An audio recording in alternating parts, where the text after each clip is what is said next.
EAMCET మ్యాథ్స్కి prepare అవుతున్నావా కానీ still 20 to 25 marks దగ్గర స్టక్ అయిపోతున్నావా? Then listen carefully. మీ బిగ్గెస్ట్ మిస్టేక్ ఏంటి తెలుసా? మీరు అన్ని చాప్టర్స్ చదువుతున్నారు. ఎస్, మీరు అన్ని చదవడం వల్ల మీ మార్క్స్ అనేవి ఇంక్రీజ్ అవ్వవు. మనం కరెక్ట్గా చదవడం వల్ల మన మార్క్స్ అనేవి ఇంక్రీజ్ అవుతాయి. ఎంసెట్లో మ్యాథమెటిక్స్లో టోటల్ 80 క్వశ్చన్స్ వస్తాయి. ఇందులో మనం ఒక 40 to 50 క్వశ్చన్స్ కరెక్ట్గా అటెంప్ట్ చేస్తే చాలు. ఎందుకంటే మీరు యావరేజ్గా 80+ మార్క్స్ తెచ్చుకుంటే చాలు, మీకు అరౌండ్ 5K బిలో ర్యాంక్ అనేది వస్తుంది. సో నేను మీకు ఈ వీడియోలో చెప్తాను మ్యాథ్స్లో 40+ మార్క్స్ ఎలా తెచ్చుకోవాలని, అలానే ఏ చాప్టర్స్ ఫోకస్ చేయాలి, లాస్ట్ డేస్ ఎగ్జాక్ట్ స్ట్రాటజీ ఏంటి. సో ఇలాంటి విషయాలు ఈ వీడియోలో తెలుసుకుందాం. Welcome to EAMCET guidance series video number 2. So వీడియోని ఫుల్గా చూడండి. మీరు ఇంకా ఛానల్ని సబ్స్క్రైబ్ చేయకపోతే సబ్స్క్రైబ్ చేసి పెట్టుకోండి. అలానే ఈ వీడియోని లైక్ చేయండి. సో ఫస్ట్ ఇక్కడ మనకు ఒక క్లారిటీ కావాలి. ఎంసెట్ మ్యాథ్స్లో 40+ స్కోర్ కావాలంటే మీరు అన్ని చదవాల్సిన అవసరం లేదు, స్మార్ట్గా ప్రిపేర్ అయితే సరిపోతుంది. ఎగ్జామ్లో క్వశ్చన్స్ అనేవి mostly repeated questions, standard concepts, direct formula క్వశ్చన్సే ఉంటాయి. ఇప్పుడు మ్యాథ్స్లో 40+ స్కోర్ కావాలంటే అన్ని చదవాల్సిన అవసరం లేదు.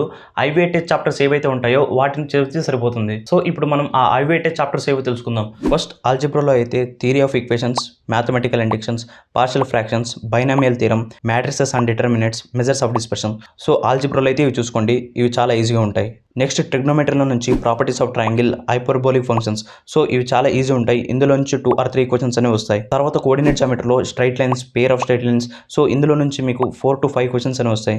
తర్వాత లోకస్, ట్రాన్స్ఫర్మేషన్ ఆఫ్ యాక్సెస్ నుంచి ఒక క్వశ్చన్ అనేది వస్తుంది. తర్వాత వెక్టర్ ఆల్జిబ్రాలో addition of vectors, product of vectors నుంచి 5 క్వశ్చన్స్ వస్తాయి. తర్వాత 3D జామెట్రీ నుంచి direction cosines, direction ratios, distance formula. So వీటి నుంచి 1 to 2 క్వశ్చన్స్ అనేవి వస్తాయి. తర్వాత లిమిట్స్ అండ్ కంటిన్యూటీలో 2 or 3 క్వశ్చన్స్ వస్తాయి. అప్లికేషన్ ఆఫ్ డెరివేటివ్స్లో 5 క్వశ్చన్స్ వస్తాయి. ఈ అప్లికేషన్ ఆఫ్ డెరివేటివ్స్ నుంచి errors and approximation, rate of change, maxima, minima, mean value theorems అనేవి వస్తాయి. తర్వాత డెఫినెట్ ఇంటిగ్రల్స్ నుంచి ఒక 2 క్వశ్చన్స్ వస్తాయి. తర్వాత complex number, de Moivre's theorem, quadratic expressions, permutations and combinations, differential equations, ఇవి చూసుకోండి. సో ఇవి మీకు టోటల్గా 17 చాప్టర్స్ చెప్పాను. సో ఇవి మీరు ప్రాక్టీస్ చేస్తే చాలు, ఇందులో మీకు 40+ మార్క్స్ అనేవి వస్తాయి.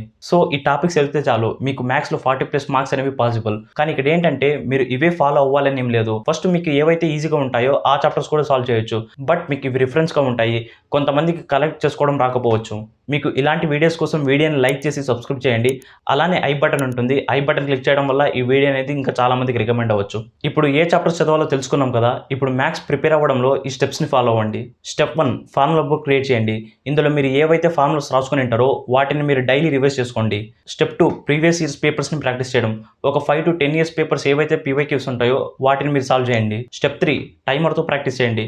మీరు ఏవైతే ప్రాబ్లమ్స్ని ప్రాక్టీస్ చేస్తుంటారో ముందర టైం పెట్టుకొని ప్రాక్టీస్ చేయండి.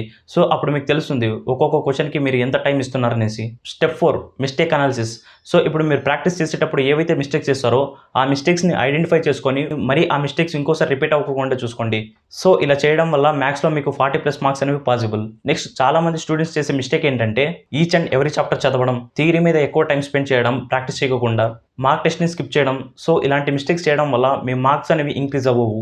ఇప్పుడు మనం లాస్ట్ 7 డేస్లో ఎలా చదవాలంటే ప్రతిరోజు ఒక మార్క్ టెస్ట్ని రాయడం, ఏవైతే ఫార్ములాస్ ఉంటాయో ఫార్ములాస్ని ప్రతిరోజు రివైజ్ చేయడం, PYQsని ప్రాక్టీస్ చేయడం. సో ఇలాంటివన్నీ చేయాలి. అలానే మనం ఎటువంటి ఇంకా కొత్త చాప్టర్ కూడా స్టార్ట్ చేయకూడదు ఈ లాస్ట్ 7 డేస్లో. సో మీకు మ్యాథ్స్లో 40+ మార్క్స్ రావాలంటే ఈ స్ట్రాటజీని స్ట్రిక్ట్గా ఫాలో అవ్వండి. మీ స్కోర్ డెఫినెట్లీ ఇంప్రూవ్ అవుతుంది. వీడియో నచ్చితే లైక్ చేయండి, అలానే మీ ఫ్రెండ్స్కి షేర్ చేయండి. సో మీకు ఇంకా ఏవైనా డౌట్స్ ఉంటే కామెంట్ చేయండి, నేను వాటికి రిప్లై ఇస్తాను. So this is all about for this video. మరి నెక్స్ట్ వీడియోలో కలుద్దాం. బాయ్.